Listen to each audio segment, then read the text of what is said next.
Morning, beeps. Good morning, everyone. How we all doing? Hopefully you guys are all doing well. Don't forget, hit that subscribe button. If you guys are new to the channel, don't forget as well to like and share the vids. Guys, I'm sorry. I'm sorry that we didn't get to do the live yesterday. I know a few of you are upset. A few of you slid into my DMs to tell me you were upset. But yeah, Trav was sick. That's why we didn't do it. Travis was sick and I had no backup plan. It was only going to be me and Travis. I was thinking about doing it down the barrel like we always do by myself, but we've done that so many times before and I wanted to do something different. So yeah, that's the reason we didn't get it done. I do want to do it. I just don't know if we have time anymore. I leave the country this evening to go to Nigeria for Christmas. I'm back on the 30th. So it only leaves a couple of days. So I doubt we are going to get it done, which is so disappointing because there was a lot to talk about, I think, from the world of boxing this year. As I said, the good, the bad, and the ugly. So yeah, it is disappointing. It's something I wanted to do. I wanted to just do a live with a couple of people in the studio, right? Just something different. So look, we are definitely going to do loads of those in 2023. But yeah, I'm more disappointed than you. Even the ones that slid into the DMs, I'm more disappointed than you, trust me. All right, now that I'm here, and now that you've got my apology, let's see what news stories there are to round up the year. This will probably, most definitely, in fact, be the last video of the year. So let's see what there is to talk about. Let's start with this one. Luis Alberto Lopez versus Michael Conlan is the plan for 2023. I've heard Lopez Conlan, I've heard Lopez Lara, which would be one hell of a street fight. Lopez Lara would be just carnage. Carnage. Look, Michael Conlan's done well, right? He's rebuilt himself well after that defeat to Lee Wood. A couple of really good wins. He stayed busy. Most recently knocking out the former European champion Kareem Guerfi in the first round. So the punch power was there in the division now as well. I still feel like he's maybe a bit undersized for it, but he makes that up in grit and just pure boxing ability. Like, he is a very, very good boxer. Technically, almost perfect. The problem is Luis Alberto Lopez, he's so sort of ungainly. Like, his punches come from all angles. He's so unorthodox. He's very, very difficult to read.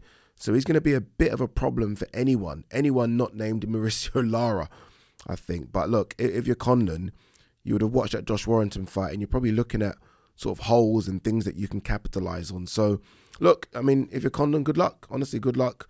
I think it's a good fight. I think Conlan has a 50-50 chance. I wouldn't make him favorite just because, again, this Lopez is very, very, very difficult to read. But I mean, Conlan's a good boxer, so I can see that, you know, with a good game plan, he will become world champion. Teddy Atlas does not expect Joshua to ever entertain a Joe Joyce showdown. I wonder what the reasons for that are. Like, what does Teddy Atlas think, that AJ's scared of Joe Joyce? It's weird how much people, when I've noticed it sort of in videos and sort of posts, how much people just think AJ's fallen off. Like, he's done now. Like, you know, Ruiz took his soul. I've read that so many times. He lost back-to-back against Alexander Usyk. I mean, and I say that just because Alexander Usyk is so good. Like, honestly, he's so good. Like, watching him up close twice now, I'm like, geez, all right, you're very, very good. And AJ had some good spots in both fights, but ultimately, look, he lost. I'm not even going to try and sort of say he should have won, could have won. He lost both fights. But it doesn't mean that he's fallen off that much. Now, people think like he's fallen off a cliff. Obviously, we've got the training situation to sort out, which I still don't think is a good one, but that's just my own personal point of view. But look, I would, and maybe I've just got my AJ hat on here, and a lot of you might say that, but I'll still make AJ a favourite to beat Joe Joyce. I would, honestly, I would. Joe Joyce is a problem, a big problem, but I'm not having that AJ is scared of Joe Joyce. No way, shape or form. No way. I still have AJ as the third or fourth best heavyweight. So obviously you got Fury, Usyk, and then it's Wilder, AJ for me. Joe Joyce, don't get me wrong, Joe Joyce is right there, but I'd still make AJ the favourite. I don't think AJ slipped that much. Again, I watched that Usyk performance, the second one. I thought he'd done very well. I just thought Usyk just maybe has his number or is just better. That's it. That's it. Look, I think it'll be a great fight between the two. I think someone's getting put to sleep. But I don't ever feel like AJ is ducking or is scared or is trying to swerve Joe Joyce. I personally don't see it. Again, I get it. I've kind of got my AJ hat on a bit sometimes. So you guys might look at it differently, but I don't see that. Gervonta Davis putting in work for Hector Luis Garcia. This is a bit of a banana skin, you know, and this fight is very, very soon, you know, January the 7th, so we don't have to wait long. A bit of a banana skin, this one. You expect Gervonta Davis to come through it, but ain't going to be easy. Honestly, ain't going to be easy at all. You kind of wonder who's doing it right here. There is, the Ryan Garcia approach of, I ain't taking the fight, I'll just wait for Gervonta Davis. And Gervonta saying, no, I want to stay busy. And Gervonta, of all the sort of big names under that kind of PBC umbrella, if you like, Gervonta is one of those that have actually stayed busy. Like, a lot of them have been doing the one fight a year, one fight, whatever, every 14 months. Gervonta's actually stayed busy and active, which is good to see. But I just hope there's no slip-ups. Because Gervonta, I mean, even in his wins, he's been outboxed a few times. He's been tagged a few times. He gets to you. I think we've seen that he gets to you. He didn't get to Isaac Cruz, but he does get to you. But I just hope that we see a very, very good Gervonta. He's been, in the lead up to this fight, he's been doing the media rounds and he's been speaking well. Obviously, now that he's no longer with Floyd and Leonard, you almost feel like he's doing all the talking as opposed to the interviewee asking Floyd the questions or Leonard Ellaby jumping in. It's all Gervonta now. So I feel like he's in a good headspace. And I hope that we see a very, very good Gervonta Davis. I do, because I'm desperate for this Ryan Garcia fight. And what I mean by very, very good is I just don't want to see him go through anything. Like, Gervonta's always come through his fights unscathed. And now there's this massive fight on the horizon. You just hope that nothing happens. You hope nothing happens. Okay, this is interesting. Lawrence Okolies, David Light, WBO title fight set for March 11th in London. They avoid purse bids. I've read a little bit of this. I see October Red put something up on her Instagram page, and I think, I stand to be corrected, but I think Boxer is where this fight will happen on. So it's going to be on Boxer, not on the Zone. It's going to be Boxer. So that's it, right? Looks like Lawrence Okolies is now a Boxer fighter, unless I've read this wrong. You know, look, I'm just happy that Okolies is staying busy. I hate when I see fighters on the shelves. He's a world champion. I mean, for me, the ceiling that he's not even reached anywhere near his ceiling yet. I honestly, I think he's a problem for anyone, Okolies. Problem for anyone. This guy, I said it so many times in so many videos, this guy won British, European, Commonwealth and World Championship without even breaking sweat. Honestly, without breaking sweat. He's definitely going to go to heavyweight. But let's hope that he gets through this David Light. And, you know, there are talks about being undisputed, unification fights, or maybe just says, you know what, let's just have a heavyweight fight. For Matchroom, you know what it is, yeah? I'm going to say that, okay, look, first of all, obviously, some of you will say, add a company man, this and that, but I'm going to just try and lay it all and be as honest as I possibly can be about this situation. Not just this situation, but the situation with Matchroom and Boxer, right? Because Boxer, I have to admit, have stepped up more than I thought they were going to. I don't think anyone expected this from Boxer in terms of the aggressive approach to get fighters, which I think is fantastic. Competition's great in the market. If you're Eddie, you're going to be disappointed that one of your fighters, there's no two ways about it, you're going to be disappointed that one of your fighters has joined a rival promotion or has wanted to join a rival promotion, or a rival promotion has offered him more money than you are willing to do. So you don't want to be losing fighters to a rival promotion. You don't, right? Now, there is sort of two ways to think about this. Obviously, Matchroom are still the bigger promoter. That's just fact, right? Because Matchroom don't just do stuff in the UK, but it's a worldwide thing as well. Obviously, we know about the stuff in the Middle East, recently in Australia, big fights in America. So they're a worldwide promotional brand. And I think, I mean, Top Rank are really big, but I think Matchroom have now sort of taken over them as well as the leading promoter. Is that fair? Come at me, yay or nay. I'm okay for the bullets. Let me know. But you don't want to be losing a battle at home. You can be the biggest promoter in the world, but you don't want to be losing some of your best talent to a rival promoter. You don't want to be. I know Eddie mentioned things like Lawrence lost us money and things like that, but you still don't want to. You don't want a rival promoter to put down a bid for your world champion and your world champion goes. You don't want that to happen. So it's going to be interesting. This little almost war nationally that's going on. I was going to say internationally. It's not though, is it? It's nationally that's going on between Boxer and Matchroom. You know what it is as well? You don't want to be losing a world champion. Like, I'm trying to think of male world champions Matchroom has. Lee Wood, because he's now been elevated. Is that it? Sort of racking my brains. So there are how many champions? So you've got Fury, Sonny Edwards, Okolies, Josh Taylor, Lee Wood. That's it. So Matchroom have one male world champion in their stable. So that must be concerning as well. Obviously, that they had ones recently, Josh Warrington. I feel like Joe Cordina will get his belt back when he fights Rakimov. But yeah, so you don't want to be losing world champions as well. So as much as Matchroom probably won't lose sleep over this, because they look at themselves as a global powerhouse now, you've got to look at what you're doing back home.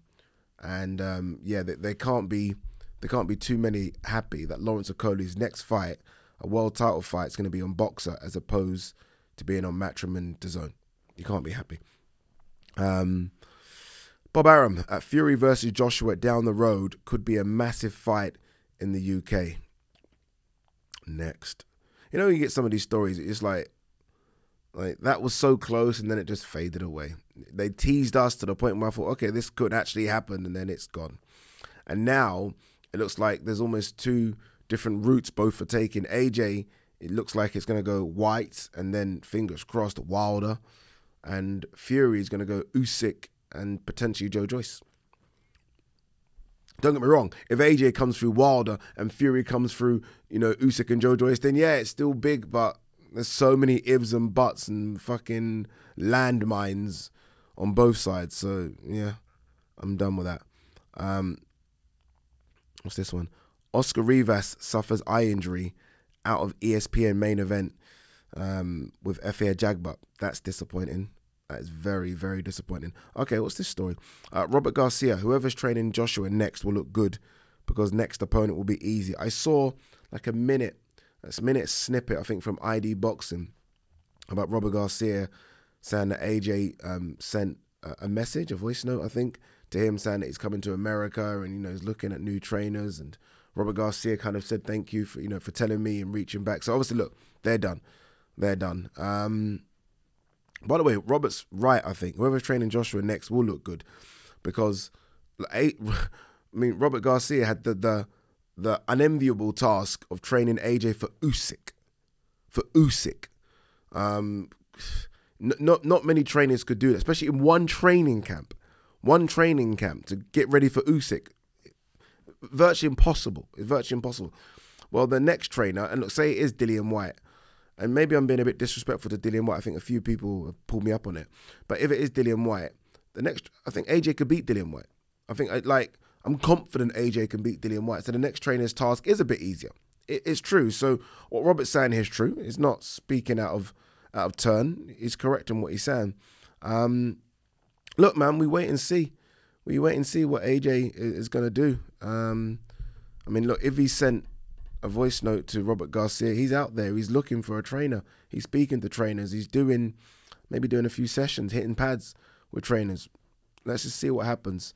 Remember, we are approaching January. We were told that AJ will be fighting in March. So, you need an announcement in the next sort of 3 or 4 weeks. So AJ, I'm guessing, needs to sort his training situation out in the next 3 or 4 weeks. We wait and see. Weird fight, this one. Jack Massey versus Joseph Parker has been added to the Eubank Smith fight card. Riakporhe versus Glowacki is on that as well. But Massey, former cruiserweight, I didn't even know he'd moved to heavyweight, was the IBO cruiserweight champion. But, what? Jack Massey versus Joseph Parker is one of the strangest matchups I've seen in years. Honestly, I'm not even joking. When it was announced, I thought it was a mistake. Strange. I tell you this though, I am impressed that Joseph Parker's back so quick, because that fight, I mean, he took a shellacking in that fight, didn't he? He really did. So I'm surprised that he's returned so quick. So, I mean, their argument could be, look, he wants to come back quick. They don't want to put him in with a killer, but then at least put him in with a career heavyweight. I don't know. It's just a strange one. Obviously, remember, this is a pay-per-view event. So what is Eubank Smith, Riakporhe Glowacki, Jack Massey, Joseph Parker? I don't know, man. Again, I've always said this, and I'm not just saying this as a dig at Boxer. I've mentioned this about DAZN as well. We're spreading ourselves thin. We are spreading ourselves thin. What's this one? Stephen Fulton, Inoue. The WBO opens a window. Yeah, so they have made Inoue super champion. So the way in which it works, obviously, if you go up in weight with the WBO, you can then be sort of first in line to challenge the current champion. Inoue going up, champions Fulton. That's what's going to happen. We hope. Remember I did my 5 fights of the year a couple of days ago. I actually mentioned this briefly, like, you know, Inoue Fulton as well. So look, let's hope it happens. That's a massive fight. Not a massive money spinner, but a massive fight for hardcore boxing fans. It really is. Anything else before we... Team Prograis to Ramirez. You passed up a title opportunity. 0 attempt was done to strike a deal. I think that Prograis team offered Ramirez a 65-35 split. Ramirez just turned it down. Maybe what Prograis is saying here is that he didn't even come back to the table and say, okay, can we do a 40, a 60-40, and maybe a 55-45? I think that's twice now that Ramirez has turned down title opportunities, so I'm not quite sure what's going on with Ramirez. Look, there's obviously way more going on behind the scene. It's simply not Ramirez just turning down 65-35. There's loads more that we don't know that happens behind the scenes, trust me. But yeah, that's a shame, because that would have been a good fight. It now looks like it will be, well, it depends what the WBC do. I'm guessing the WBC are going to allow Prograis to have a voluntary and pick who he wants. If not, then Teofimo Lopez. Teofimo Lopez, let's see what Teo does. Is Teo ready for it? Does he want it? Because Prograis will jump straight into a Teofimo Lopez fight. No two ways about it. Prograis has had a weird last couple of years since the Josh Taylor defeat. He wants to stay busy in big fights. He will jump at it. Will Teo, after the back of that performance against Sandor Martin? I'm not sure. Baumgardner on Maya rivalry. She's still salty, a sore loser. I love it because it goes down in history. Yeah, I mean, she's going to be a sore loser, man, because the amount of shit that was spoken in the build-up to that fight, Jesus Christ. I mean, I've seen the heat before, but those two ladies bought it. So whoever lost was never going to be humble. Whoever lost was never going to be humble. And you know what? For Maya's sake, you can understand Maya watching that fight back thinking, 1 second, you know, I thought I won that fight. If Maya's watching it and scoring it herself, she's obviously, those close rounds she's going to give to herself. She's probably thinking, well, I won that fight by a couple of rounds. Whereas me, watching it, and look, I'm probably Team Baumgardner more, I admit, just because I've spoken to her more, I guess. I'm giving those rounds to Baumgardner. So I have Baumgardner winning, but I can understand how it was very, very close. Whoever lost that fight is going to think there's some sort of robbery, and it wasn't. It wasn't. Jamal Charlo, Jaime Munguia don't want no smoke. I think both of them don't want smoke, if I'm honest with you. Look, Munguia does need to start fighting guys, because it's a bit embarrassing, if I'm honest. It's a bit embarrassing, but I mean, Jamal Charlo isn't one to speak. Jamel Charlo, you can talk as much as you want. Jamal, no. Sorry, not now. Not, especially not his run at 160. Just, let me bring it up. Let me actually bring it up again.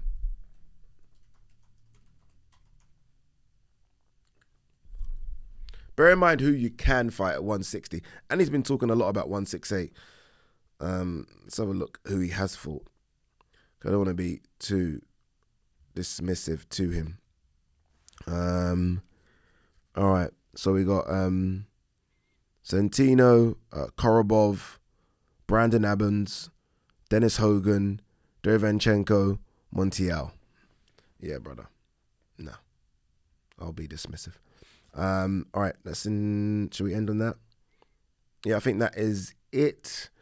Last bit here about Fury and Usyk. They agreed to fight each other next without interim belts. That's good news. It's kind of news we knew about anyway. But yeah, let's see. Let's see what 2023 can bring. Guys, girls, again, apologies for not doing the live. Have a good Christmas. Celebrate it the best you can. And we will see each other. If we don't do a video, I don't think we will. But if not, we'll see each other in the new year. Peace and love.